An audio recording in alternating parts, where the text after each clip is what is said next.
เลนะตังสังฆังอาภิปูชยามะ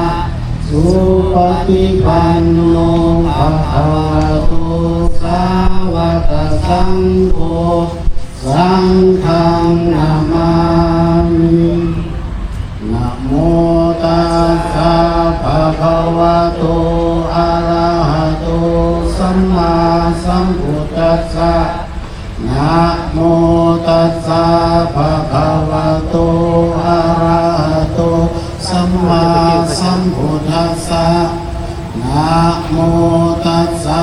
ภะคะวะโตอะระหะโต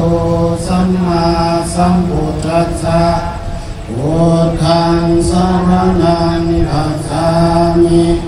ธัมมังสรณังคัจฉามิสังฆังสัพพะทามิอายินวากานวจิตัสสวะอุ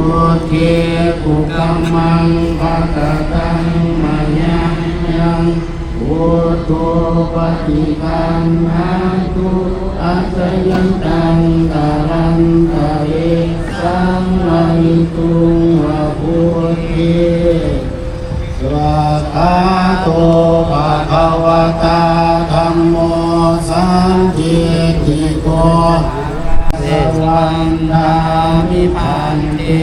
สัพพังอัปปะลาภังเยหันเตมัจญากตังปุญญังสัม